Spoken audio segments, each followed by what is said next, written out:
everyone, this is Safdar Ali, and today we will learn about CSS box model, margin and padding.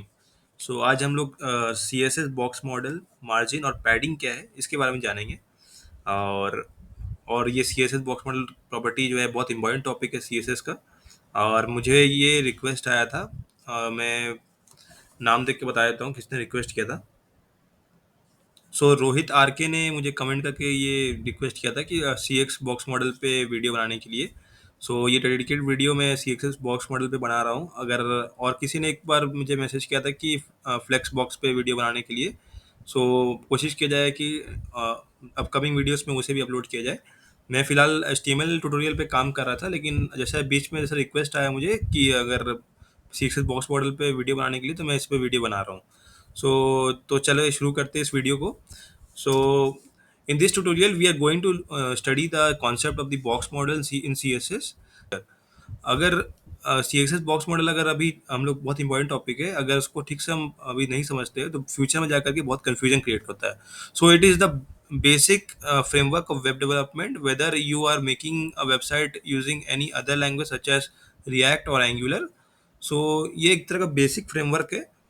अगर आप angular पे काम कर रहे हैं या रिएक्ट पे काम कर रहे हैं, ये जो है बेस होता है। तो आपका जो बेस होता है वो स्ट्रांग होना चाहिए। The box model helps us to define the padding, border and margin around an element. जैसे एक एलिमेंट होता है, उसमें आपको अगर पैडिंग ऐड करना है, बॉर्डर ऐड करना है, मार्जिन ऐड करना है। मैंने एक इमेज डाउनलोड किया था, जैसे कि देखिए अब ये 512 × 128 है। ये जो है ये एलिमेंट होता है। ये जो आपको ब्लू कलर में दिख रहा है ये एलिमेंट होता है। उसके बाहर जैसे आप जाते हैं, एलिमेंट के बाहर ये होता है पैडिंग, जो ग्रीन कलर में शो हो रहा है। 1616 जो अब लिखा हुआ आ रहा है, ये होता है पैडिंग। जो मार्जिन के बाहर का जो स्पेस होता है वो पैडिंग होता है। और जो बॉर्डर होता है, जो हम बॉर्डर ऐड करते हैं उस पर, जो भी एलिमेंट है उसके बाहर में आप देखेंगे बॉर्डर जो ऐड होता है, ये बॉर्डर है जो 8 पे देखिए लिखा हुआ है, ये बॉर्डर होता है। और जो मार्जिन होता है, जो बॉर्डर के बाहर का स्पेस होता है, उसे मार्जिन बोलते हैं। आई होप आपको इस डायग्राम से क्लियर हुआ होगा कि बॉर्डर क्या होता है, पैडिंग क्या होता है, मार्जिन क्या होता है और एलिमेंट क्या होता है। एलिमेंट जो हम जो चीज़ लिखते हैं, टाइप करते हैं, वहाँ पर जो भी कंटेंट हम टाइप करते हैं वो एलिमेंट होता है। उसके बाद जो होता है पैडिंग होता है, फिर बॉर्डर होता है, फिर मार्जिन होता है। तो इस तरह से आप याद कर सकते हैं MBPE करके, मार्जिन, बॉर्डर, पैडिंग, एलिमेंट। अगर ये चार चीज़ MBPE करके आप याद रखेंगे तो कोई आई होप याद रहेगा। This contents can be explained as content, जो मैंने बताया element, the content of the box where text and images appear. जैसे आप वहाँ पर कुछ भी टेक्स्ट टाइप करते हैं, इमेजेस वहाँ पर आप डालते हैं, वो सब कुछ कंटेंट होता है। Padding, it clears an area around the content. The padding is transparent. देखिए पैडिंग जो होता है वो ट्रांसपेरेंट होता है, लेकिन वो जो एरिया होता है उसका कंटेंट के अराउंड में जो भी एरिया होता है उसे क्लियर करने का काम करता है। और border, a border is one that covers the padding and the content. Border का काम होता है कि जो पूरा पैडिंग होता है और कंटेंट होता है उसको पूरा कवर करने का काम करता है। और मार्जिन का काम होता है it clears an area outside the border. The margin is also transparent. Margin में ट्रांसपेरेंट होता है, लेकिन ये इसका काम होता है कि जो बॉर्डर के बाहर का जो एरिया होता है उसे क्लियर करने का। आई होप आपको इससे समझ में आया होगा। बेहतर तरीके से समझने के लिए हम टेक्स्ट एडिटर पे चलते हैं, ताकि आपको बेहतर तरीके से क्लैरिटी मिल जाए, ताकि जब टेक्स्ट एडिटर पे हम लिख करके देखेंगे इसे, और जब हम अपने ब्राउज़र पे इसे चेक करेंगे, तो जब लाइव सर्वर पे देखेंगे तब ज़्यादा अच्छा रहेगा। लेट्स चलते हैं हमारे टेक्स्ट एडिटर पे।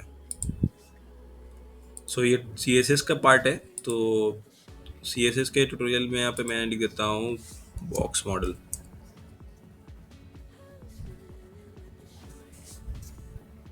चलते हैं फोल्डर के अंदर, यहाँ लिखते हैं CMD कमांड कोड डॉट।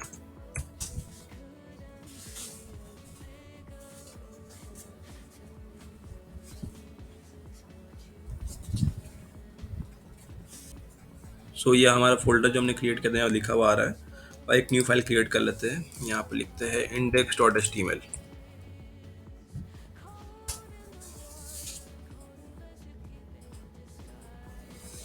यहाँ पे अपना बॉयलर प्लेट इंपोर्ट कर लेते हैं, एब्रिविएशन यहाँ पे लिख देते हैं बॉक्स मॉडल। टाइटल पे हेडिंग जैसे नॉर्मल क्रिएट करते हैं, यहाँ एक हेडर क्रिएट कर देते हैं h2, यहाँ पर लिख देते दिस इज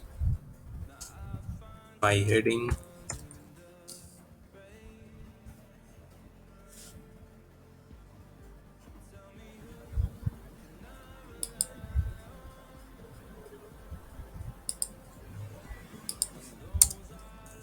यहाँ पे एक पैराग्राफ बना लेते हैं।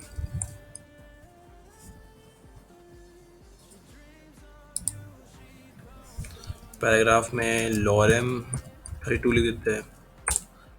लॉरेम 32 जैसे सब लिखते हैं तो देखिए आप 32 वर्ड्स का पूरा एक रैंडम फॉर्मेट बन जाता है। और इसमें एक काम करते हैं, सिर्फ डिव बना लेता हूँ, एक डिव बना लेता हूँ।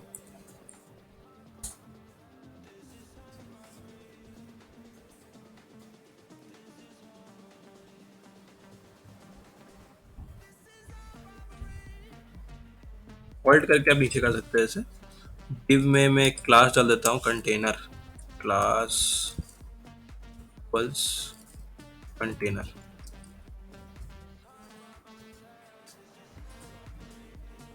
और हेडर को या मैं पैराग्राफ को एक आईडी दे देता हूँ, आईडी इक्वल्स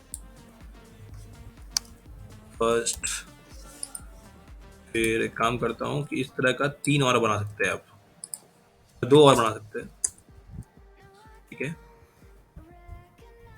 आईडी सेकंड हो जाएगा, ये आईडी थर्ड हो जाएगा। कंट्रोल सेव करते हैं, चलते हैं हमारे क्रोम ब्राउजर पे।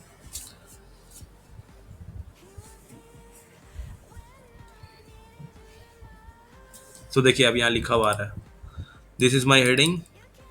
ये हमारा फर्स्ट पैरा था, सेकंड पैरा है, थर्ड पैरा है, ठीक है। सम स्टाइलिंग टू इट। यहाँ पर क्लास हमने बनाया था डॉट कंटेनर करके, तो क्लास जब भी हम लिखते हैं तो उसे हम डॉट से डिनोट करते हैं। डॉट कंटेनर देखिए हमने यहाँ इंपोर्ट किया, तो इसमें हम बैकग्राउंड कलर लिख देते हैं, बैकग्राउंड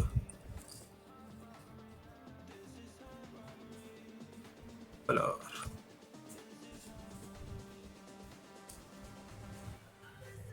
इसमें RGB डाल देते हैं। स्टाइलिंग के लिए क्या करना रहता है,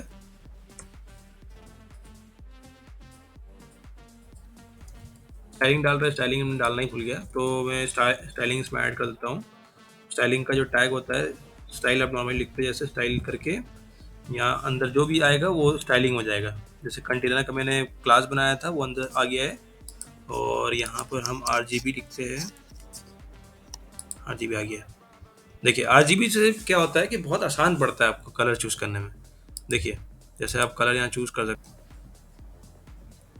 सो आप देख सकते हैं कि RGB हमने जैसे लिखा, यहाँ पर हम कलर चेंज कर सकते हैं।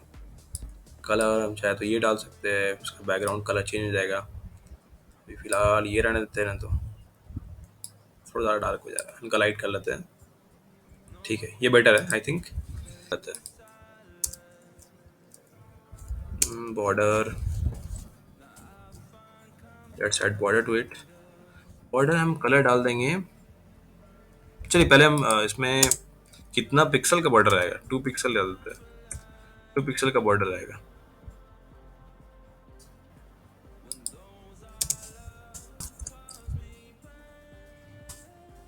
सॉलिड रहेगा वो।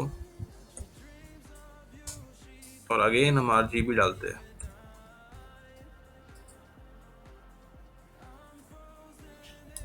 यहाँ पर सेमीकोलन रह गया था। बॉर्डर कलर अगर हम रेड डाल दें, सब देख सकते हैं बॉर्डर जो है रेड आ गया है। ये सब में क्यों कॉमन हो पा रहा है, क्योंकि हमने सब में जो है डिव का क्लास, जो डिव बना था, ये डिव जो बना है सब का जो क्लास है हमने कॉमन रखा है कंटेनर, इसीलिए हमें ये दिख रहा है। जैसे हम कंटेनर का स्पेलिंग डाल करके यहाँ सिर्फ कॉन कर देते हैं 1 सेकंड वाले का, तो देखिए यहाँ पर ये अप्लाई नहीं होगा। क्यों नहीं हो रहा है, क्योंकि इसका क्लास जो है वो अलग हुआ है। अगर इसका क्लास हम जैसे यहाँ पर एक और क्लास बनाते हैं डॉट कॉन करके, सेम जैसे था डॉट कॉन, यहाँ पर इसका बैकग्राउंड जो कलर है बैकग्राउंड कलर जो है, बैकग्राउंड कलर इसका हम अगर एक्वा कर देते हैं तो देखिए आप वो एक्वा आएगा। सेम अगर हम इसमें अगर हम बॉर्डर जो है रेड डाल देते हैं तो रेड आएगा, चाहे तो ब्लैक कर देते हैं, ब्लैक आ रहा है। सो आई होप आपको समझ में आया होगा। सो इसे रिवर्ट कर देते हैं वापस से, जैसे था वैसे कर देते हैं इसे। कंटेनर था, कंटेनर डाल देते हैं इसे वापस से। ये मार्जिन टॉप ऐड कर देते हैं अगर 78 पिक्सल।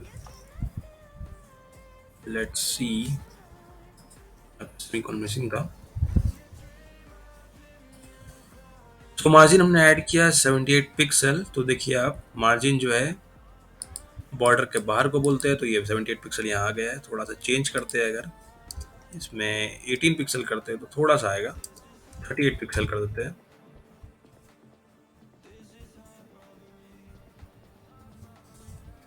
मार्जिन बॉटम जो है हम 79 पिक्सल ऐड कर देते हैं। 79 पिक्सल। देखिए आप कितना ज़्यादा यहाँ पे मार्जिन बॉटम कितना फर्क पड़ रहा है। सो इसमें मार्जिन लेफ्ट ऐड करते हैं, मार्जिन लेफ्ट। मार्जिन लेफ्ट भी 79 पिक्सल कर देते हैं अगर, तो देखिए आप मार्जिन लेफ्ट 79 पिक्सल हो गया है। So let's add margin right also. देखिए आप मार्जिन राइट भी 79 पिक्सल हो गया, तो क्यों ना मार्जिन टॉप भी 79 पिक्सल कर देते हैं। जब सब कुछ 79 पिक्सल है तो इसे भी हम 79 ही कर देते हैं। तो आई होप आपको समझ में आया होगा कि margin top, right, bottom, left. सबसे पहले देखिए टॉप, राइट, बॉटम, लेफ्ट। अपना आप कीबोर्ड देखिएगा, वहाँ पे भी कुछ इस तरह ही होता है, टॉप, राइट, बॉटम, लेफ्ट। तो इस तरह से भी आप मार्जिन ऐड कर सकते हैं, वो मैं आगे बताऊंगा वो कैसे करना है, जो आप एक लाइन में लिख सकते हैं आपको। सो मार्जिन तो हमने ऐड कर दिया, क्यों ना पैडिंग भी ऐड करके दिखाया जाए आपको। पैडिंग टॉप करते हैं ऐड, 39 पिक्सल और 79 पिक्सल कर देते हैं ऐड। ये देखिए ये आपको पीछे से हेडिंग दिख रहा है, उसके बाद बॉर्डर दिख रहा है, उसका बीच का जो स्पेसिंग जो हो रहा है वो स्पेसिंग कैसे आ रहा है, वो मार्जिन जो हमने पैडिंग जो ऐड किया है उसकी वजह से आ रहा है वो।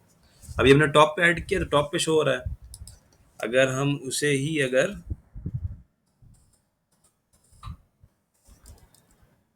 राइट पे ऐड कर देते हैं तो अभी राइट पे शो करेगा वो सेम चीज को अगर हम बॉटम पे ऐड कर देते हैं तो आपको वो बॉटम पे शो करेगा। अब सेम चीज हम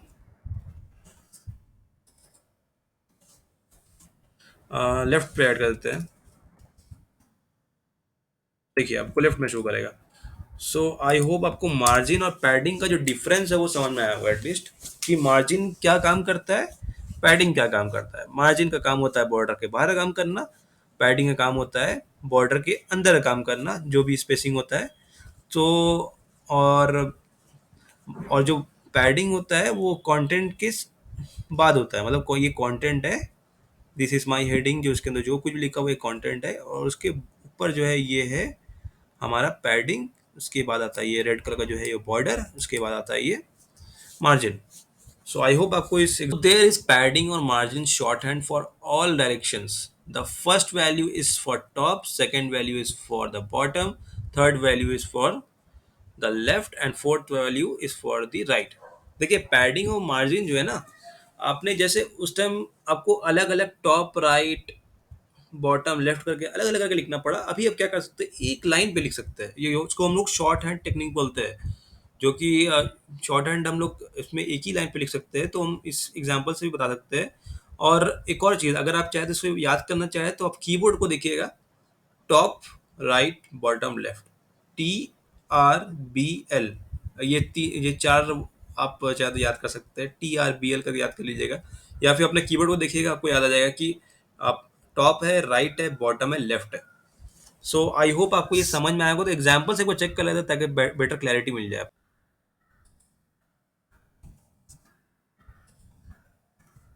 ये कमेंट कर दिया मैंने, ठीक है।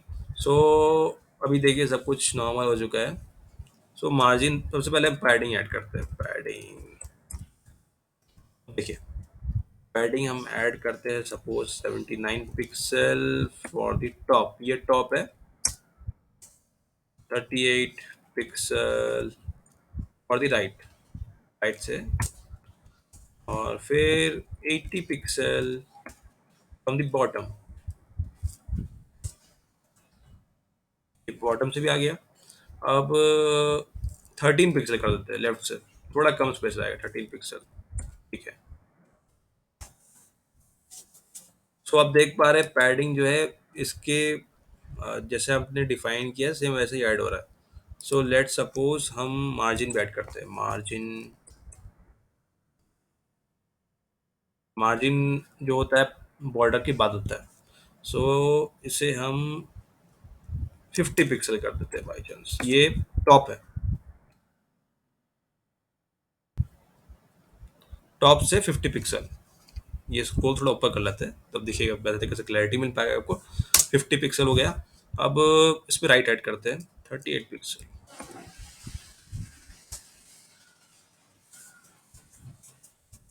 सो राइट से 38 पिक्सल हो चुका है। अब बॉटम ऐड करते हैं 80 पिक्सल कर लेता है कि आपको बेहतर तरीके से क्लैरिटी मिल सके, क्योंकि थोड़ा ज़्यादा होगा ना, ऊपर का 50 था, अब ये बॉटम है। अब राइट लेफ्ट ऐड करते हैं 17 पिक्सल, थोड़ा कम रखते हैं इसे। क्यों, अब क्लैरिटी आपको मिला? आई होप आपको समझ में आया होगा। So there is another technique for using the short hand technique. If you want to give the same values for left right and top और bottom, the first value is same for both the top and bottom, and the second value is same for both left and right. The two values can be represented as x and y values. सो इससे हम ये समझते हैं कि short hand technique का एक और मतलब एक और टेक्निक एक तरह से आप बोल सकते हैं, जो कि आप जो फर्स्ट वैल्यू डालते हैं, जैसे आप जो टॉप होगा, अगर अगर आप 23 पिक्सल टॉप में डाल दिए तो बॉटम में भी वो सेम चीज़ अप्लाई होगा 23 पिक्सल। और अगर आप राइट में अगर आप 56 पिक्सल डाल दिए और उसके आगे कुछ डिफाइन नहीं कर रहे, तो आपको 56 पिक्सल जो है आपको राइट में भी डिफाइन होगा, वो सेम चीज़ अप्लाई होगा, और लेफ्ट में भी सेम चीज़ अप्लाई होगा। सो आई होप आपको इससे थोड़ा समझ में आया होगा, और बेटर क्लैरिटी के लिए हम टेक्स्ट एडिटर पे चलते हैं ताकि आपको पूरा एक बार समझ में आ जाए। आप उसको हमारे ब्राउजर पे भी देख लेंगे। तो सो लेट सपोज इसे भी हम कमेंट आउट कर देते हैं। इसे कमेंट आउट किए करते हैं, चलिए। तो हम चलते हैं हमारे नेक्स्ट जो है आपको कि पैडिंग, पैडिंग हमने ऐड किया। लेट सपोज हम लास्ट टाइम जैसे कर देता है कि आपको बेहतर क्लैरिटी मिल जाए, 79 पिक्सल कर देते हैं। तो 79 पिक्सल जो है ना, ये देखिए आपने टॉप पे ऐड किया सिर्फ, तो ये बॉटम पे भी अप्लाई हो गया है। अब हम इसमें क्या करते हैं कि अब हम राइट और लेफ्ट पे अप्लाई करते हैं। राइट पे हम कर देते हैं 40 पिक्सल। ठीक है। तो आप यहाँ राइट पे अप्लाई किया, आपने लेफ्ट पे भी अप्लाई हो गया। सो आई होप आपको इससे एग्जांपल समझ में आया होगा। लेट्स हम सपोज करते हैं मार्जिन को भी सेम एग्जांपल देखते हैं। मार्जिन हम कर देते हैं, ये भी 79 पिक्सल कर देते हैं। अब देखेंगे कि ये भी टॉप से हो रहा है, बॉटम से भी हो जाएगा। स्क्रॉल अप करते हैं पहले। हाँ, अब इसमें राइट और लेफ्ट पे भी अप्लाई कर देते हैं 40 पिक्सल। देखिए अप्लाई हो गया। सो आप इसे अपने से भी ट्राई कर सकते हैं। मैं सारा कोड जो है ना, सोर्स कोड, मैं डिस्क्रिप्शन बॉक्स पे डाल दूंगा, आप चाहे तो एक्सेस कर लीजिएगा वहाँ से। So let's see that border radius is used to apply an arc type shape in each corner of the border, and its code is written as, अगर हम border radius लिखते हैं, let's suppose 30 पिक्सल कर देते हैं।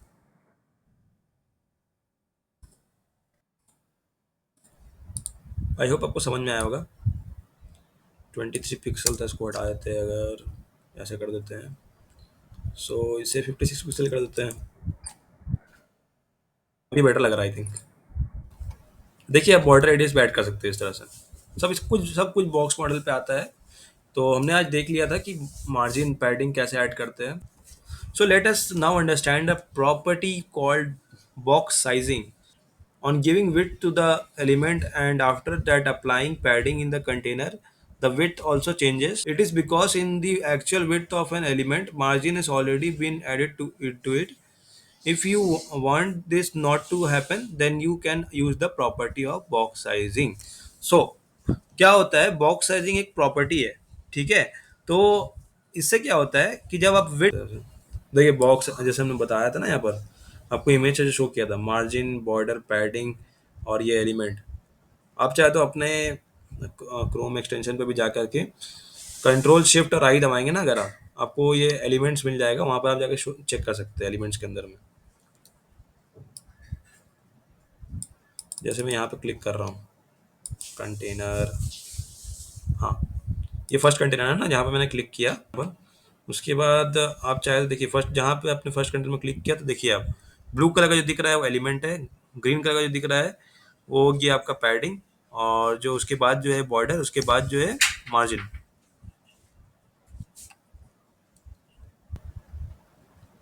सो box sizing का property हम use कर लेते हैं, तो उससे क्या होगा कि जो अंदर का जो एलिमेंट है ना, उससे क्या होगा, वो जो जिस साइज पे वो ऑलरेडी एग्जिस्टिंग पे है वो उसी पे एडजस्ट करेगा, उसके बाहर उसे लेके नहीं जाएगा। जैसे अभी अभी जो हम चेंज कर रहे हैं तो उसमें ये बाहर चल जा रहा है। सो लेट्स सी, हम बॉक्स क्यों ना उसे सबके लिए अप्लाई किया जाए। तो यहाँ स्टार डाल के जब आप सब में अप्लाई करते हैं, देखिए सब में, देखिए जब आप ऐसे ऐसे करते हैं ना उसमें, इसका चलिए हटा के देखते हैं एक बार, कुछ एक एडजस्टमेंट पाया जाता है, सब कुछ एडजस्ट हो पा रहा है जितना भी आप कर ले ऐसे। सो आई होप आपको बॉक्स साइजिंग समझ में आया होगा। तो now if you change the padding then it will adjust the width according to the padding, and we can take the help of universal selector in the css to apply the property of box sizing in all the elements available.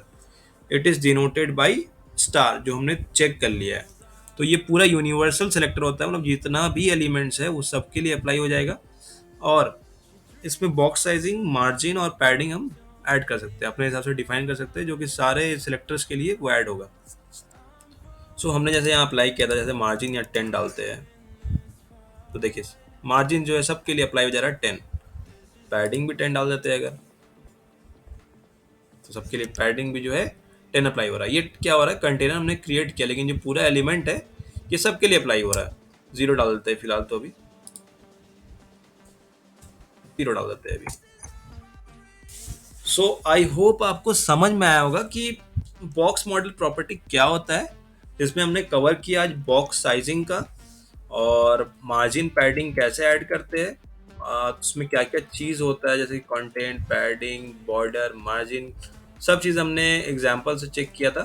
So I hope आपको ये video जो है पसंद आया होगा।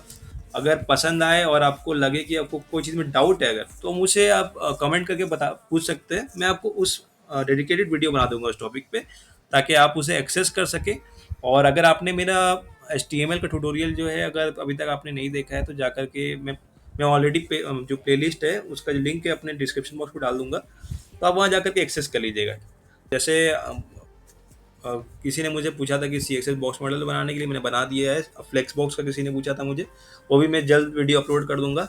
और I hope, अभी तो फिलहाल चैनल में काफ़ी कम लोग जुड़े हैं, और आई होप आगे चल के थोड़ा, अगर बाद में थोड़ा ज़्यादा लोग अगर जुड़ जाते हैं तो उसके हिसाब से टॉपिक बनाया जाएगा। और अगर आपको अगर ये वीडियो अच्छा लगा हो तो चैनल को सब्सक्राइब कीजिएगा और अपने दोस्तों के साथ शेयर कर दीजिएगा अगर। और जो भी अगर HTML का ट्यूटोरियल जैसे कि कोई फर्स्ट ईयर में है या 12th में है, तो वो अपने दोस्तों को भी शेयर कर सकते हैं कि ये बेस्ट टाइम होता है HTML CSS जावास्क्रिप्ट सीखने का। तो ये पीरियड में आप अपने कॉलेज के स्टडीज़ के साथ ये सब स्किल्स भी डेवलप कर सकते हैं। So thank you everyone, thank you for your time and thank you for watching the video.